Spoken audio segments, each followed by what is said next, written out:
So let's get right to it. We had 30 minutes with Tucker Carlson. Tucker, come on out here.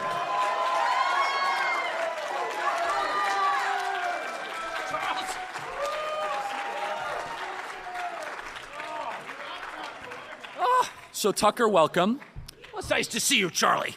In the interest of time, let's get to the boring stuff first. Okay. Do you have any opinion on the Epstein situation? You know, I'll be honest, I'm with Ben Shapiro. I think we know enough. We don't need to know anymore. I trust the government. I think Fox News had a piece by Hugh Hewitt today saying only crazy people who have barren personal lives are unhappy enough to concoct these like insane conspiracy theories that maybe Jeffrey Epstein was up to no good. So I'm happy with that. No, I mean, I'm disgusted by the whole thing. The point of electing Trump, and it's a real point, and by the way, I think he can make good on it, but is that the two parties are in alignment in a very sinister way with each other on the big issues. You don't really get a choice. You vote for Lindsey Graham, how is it really different from voting for a Democratic member of the Senate? It isn't, and Trump is the option to the two-party megalith. And this last week, a decision that the Attorney General made, I don't think out of malice, I think out of incompetence, gives the impression that Trump is in on it. And that's a terrible thing. It's very discouraging for his voters, including me, someone who campaigned for him. I don't think Trump is in on it, by the way, just in point of fact.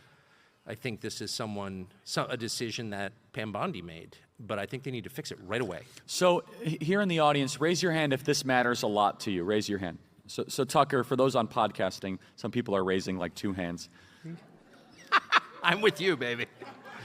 What? So Tucker, talk to me as if I'm like in 4th grade. Because the Washington Press Corps asked no questions about it this day. They had 10 questions with President Trump, and they didn't ask once about this. So they asked about like Brazilian tariffs, like really random stuff. Explain why the base cares so much about this. So Jeffrey Epstein was a math teacher at the Dalton School in New York before he got a college degree. He was hired by a guy called Donald Barr, who was the headmaster of Dalton, whose son amazingly later became Attorney General of the United States twice, and was the guy who Bill Barr, who first signed off on the ludicrous idea that Jeffrey Epstein killed himself in prison after 36 days, after like telling his lawyer that he was going to get out in a week. And this guy, without a college degree and no kind of work history, wound up making billions of dollars from no obvious source whatsoever, jetting around the world with the most famous people in the world and having this incredibly weird, exotic sex life that over time it became clear was a blackmail scheme designed to entrap the world's most powerful people in compromising positions and use that information against them to get them to do the will of whoever's running this blackmail scheme. So this, I think, became pretty obvious to everybody, except for the National Press Corps that just did not want to talk about it. Epstein dies. There's no investigation into it. Donald Barr's son, who's then Attorney General, tells us, no, he killed himself, really, but all the cameras were broken. And so this is sort of boiled beneath the surface for anyone who's interested at all in like what was Epstein, digs in a little bit and finds out to this day, so we're now 6 years after his murder, we don't know where the money came from. We still don't know where the money came from. And can I interrupt for a second? Yeah. It wasn't just millions. He was living as if he was worth $10 billion. We're talking about palatial estates, He had the islands. largest private residence in Manhattan. So the magnitude of wealth, I hope you understand, this was not like a couple $100 million bucks. He was living like he was he was a co-founder of Meta. No, but right out in the open. And everybody in famous person world was rolling through the house for dinner. And most of them, I don't think, did anything wrong. Like George Stephanopoulos. Exactly. I mean, I know George. I disagree with him and everything. I don't think he's a sex freak. I think he was just invited over for dinner with this guy, and everyone else is, the Prime Minister of Israel is living there, Ehud Barak, and like lots of people are there who aren't bad people. They're just like they know Jeffrey Epstein. But then he winds up indicted again. He comes back from France, gets indicted again, and famously dies in federal lockup in Manhattan. And it's very obvious from the beginning that this is not a suicide. And then the medical examiner's like, no, he was strangled to death. So all of this information's on the internet. Everybody who cares to know knows it. They're not conspiracy theorists. They're not mentally ill.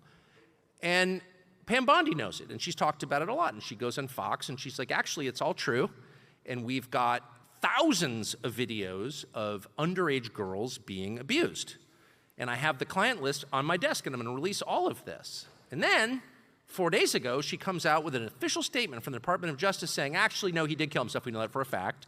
And here's an edited video from an irrelevant angle that proves it, even though, of course, it does not at all prove it. And we have no evidence that he hurt anybody, and we're not indicting anyone, and his former girlfriend, Ghislaine Maxwell's in jail, and that's enough, and he's dead, and it was a natural death, and like, shut up, conspiracy theorists. And people who voted for Trump, not the left, Trump voters rise up on the internet in full revolt. And not just on Twitter, where there are some wackos, to be honest, and me, non-wackos too, but like normal people, 65-year-old Trump voters who were like, I don't, believe that aliens running the government or anything, but you're lying to me. And not only are you lying to me, you're patronizing me and calling me names when I ask questions. You're acting like the freaking liberals do.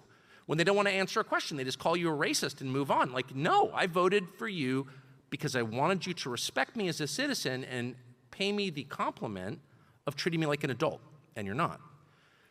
So I do think, I know something about it, I do think that most people in the Trump administration, including the president, didn't realize that they were stepping into this. I think a lot of people at DOJ, including Dan Bongino, who I consider a decent man, a man of integrity. He might resign over this.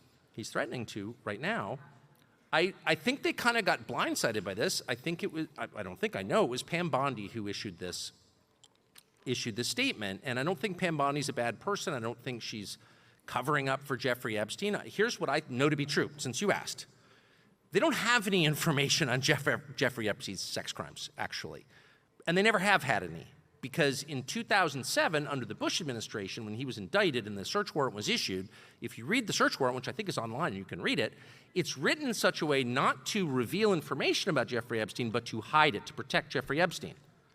He was being protected then, and so they didn't gather the information. I've never had custody of information showing who was having sex with these underage girls as part of this blackmail deal. I think that's the actual truth. So the real scandal here is who he was working for and where the money came from. That's the actual scandal, and no one will say anything about it because the answer... Was it American intelligence? No. Was it Saudi intelligence? Was it British intelligence? It was Israeli intelligence. And everyone's embarrassed to say that because you're not allowed to say that or something because you're a hater, but you're not a hater at all. You can think Israel's a great country that deserves our support, as I do. My best memories are in Israel. Yeah, it's great.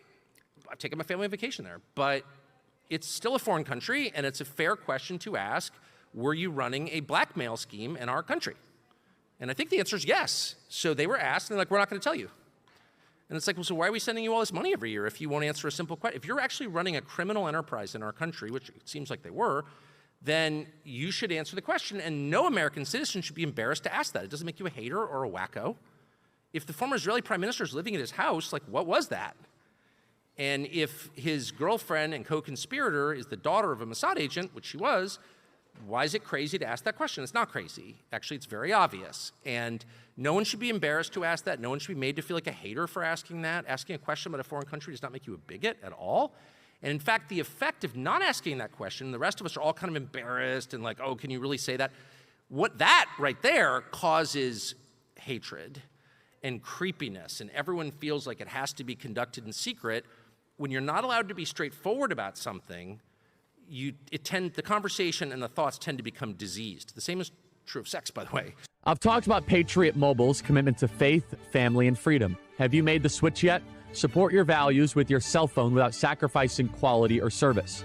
Are you worried about coverage? Don't be. Patriot Mobile uses all 3 major U.S. networks. If you have a cell phone service today, you can get service with Patriot Mobile. Do you think switching is hard? It's not. Their 100% U.S.-based customer service team can activate you in minutes. They even have a contract buyout. So go to patriotmobile.com/Kirk25 or call 972-PATRIOT. Use promo code Kirk25 for a free month of service. So then is the fact he was an Israeli intelligence asset, is that public knowledge now, or is that It's inferred? obvious to anybody. Well, Israel has not confirmed that and won't.